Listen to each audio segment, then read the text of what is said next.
Tributes have been pouring in for the Duke of Edinburgh, Prince Philip, following his death, while leaders have been sending heartfelt messages of sympathy and condolences to the royal family. Let's get the very latest now from Buckingham Palace. Let's bring in SABC news correspondent Laura Makin-Isherwood. Laura, a very good afternoon to you.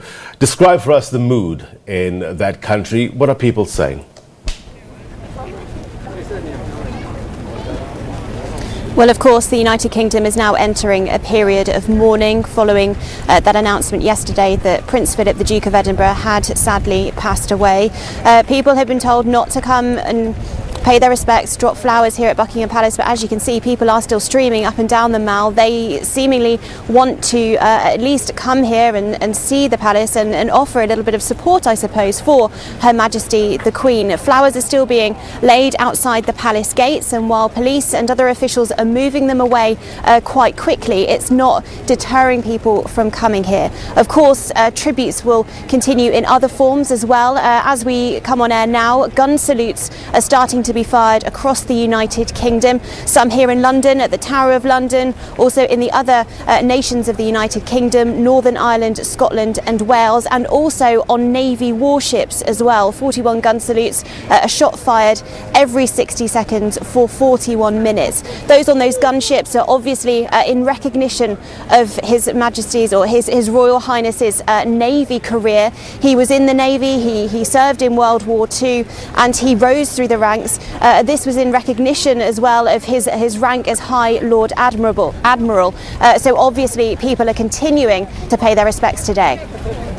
Laura, talk to us about the current COVID restrictions in Britain and how these restrictions will affect the funeral for Prince Philip.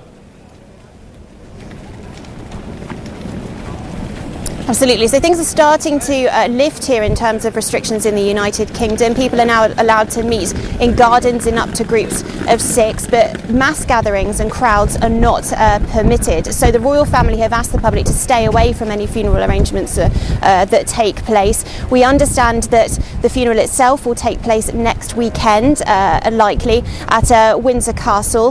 That will be a private ceremony though. It's in line with Prince Philip's wishes. He wanted something a little more private, but we understand that the royal family will be sticking to coronavirus restrictions, probably only having up to 30 guests at that private ceremony at Windsor Castle. But as I said, the message from the palace is that they appreciate the support that's being offered by the public, but they are still encouraging them not to attend and create mass crowds around those areas.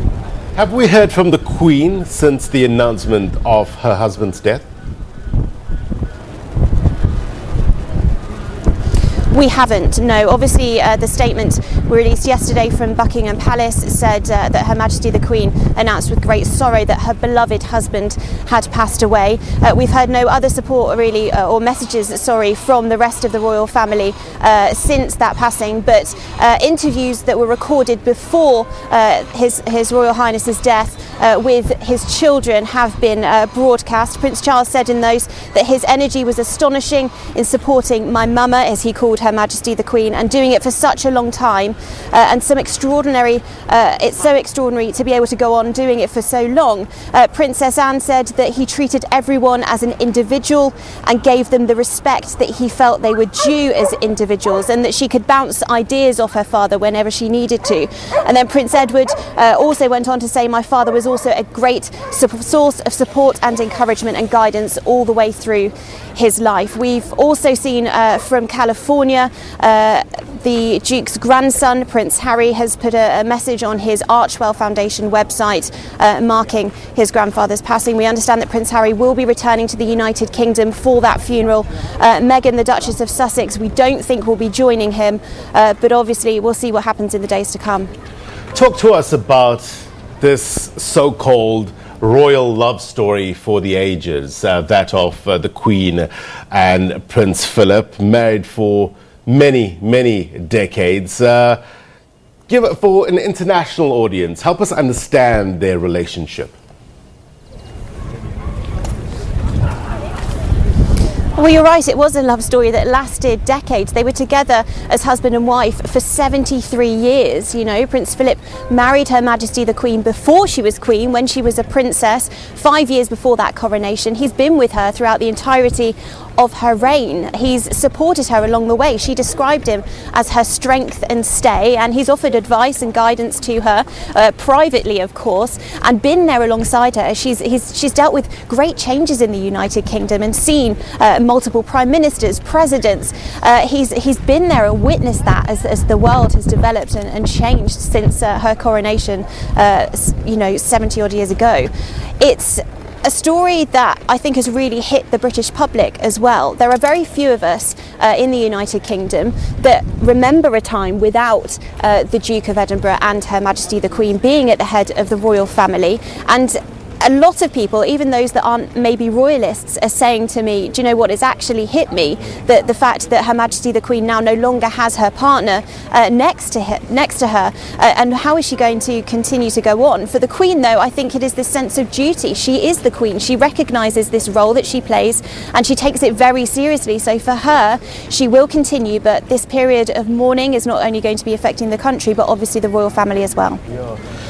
Talk to us more about Prince Philip. We know that he was born a Greek prince. For those who watched the program The Crown, maybe learning more and more about their lives and how the battle in terms of using his name, Mountbatten, for his children, that has come up often.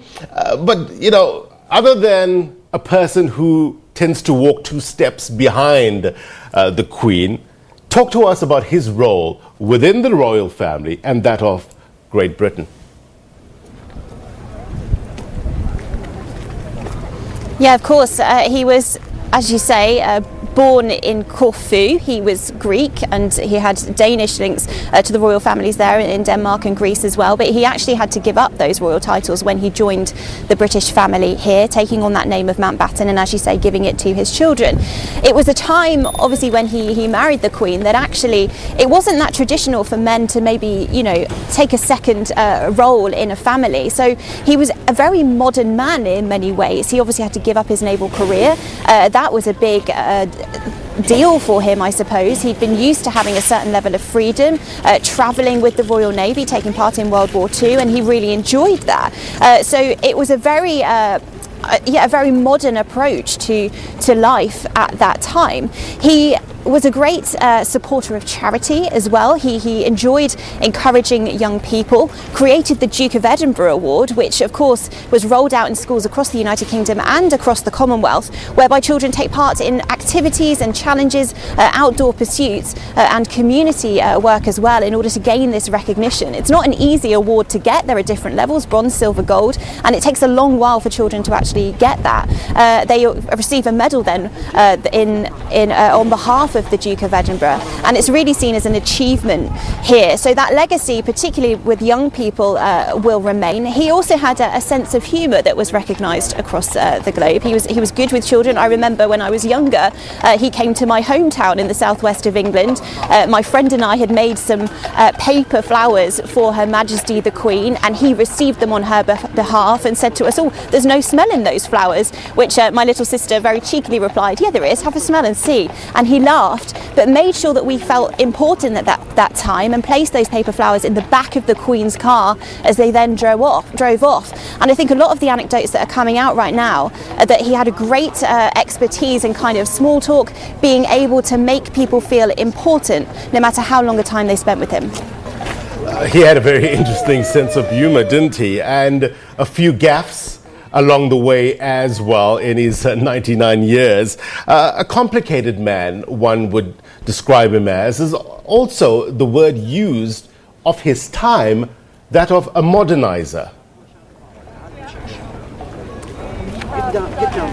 Yeah, absolutely. As I just said, he came into the royal family at a time when men were always kind of seen at the head of the family. So to stand behind in those decades a woman, it was seen as a very modern approach to life. And this idea of modernisation within the royal family seems to have been passed down through the younger generations. Of course, Prince Charles, his son, and the will be king at some point, is thought to be trying to modernise, streamline the royal family as well. That's become very evident. You know, he's really pushing for Prince William and then Prince George following to become the sort of key central block of the royal family. And he wanted to make sure that modernisation was a part that was taken very seriously. Of course, some people might say that the royal family, are very outdated, those that aren't supporting them, but Prince Philip was instrumental in making sure that they remained relevant, and I think that idea will continue now through the younger generations as well. Messages from Boris Johnson, what have we heard? Yes, so Boris Johnson yesterday obviously came outside of Downing Street when the news broke that the Duke had sadly passed away. He paid tribute to him, saying that he had inspired many people in his 99 years and had, of course, had done a lot of work in support of the Queen, the monarchy and the United Kingdom. We understand that he's cancelled events that he had planned on Monday that were set to mark this easing of coronavirus restrictions, allowing pubs to open. He no longer is going to be doing that. But of course, this is going to be a period of mourning for the whole of the United Kingdom. Flags are flying at half-mast across government buildings. That's the order that's been put out there. So across the Ministry of Defence, Downing Street as well, those flags have been lowered, as it has on Buckingham Palace behind me. Longest-serving consort of a British monarch, consort basically meaning a partner, a spouse of the reigning monarch, that is Prince Philip. We no doubt will touch base with you, Laura, in the coming days to get the latest with regards to funeral arrangements. But we thank you very much indeed for your reporting. Laura Makin-Isherwood there live for us in Buckingham Palace.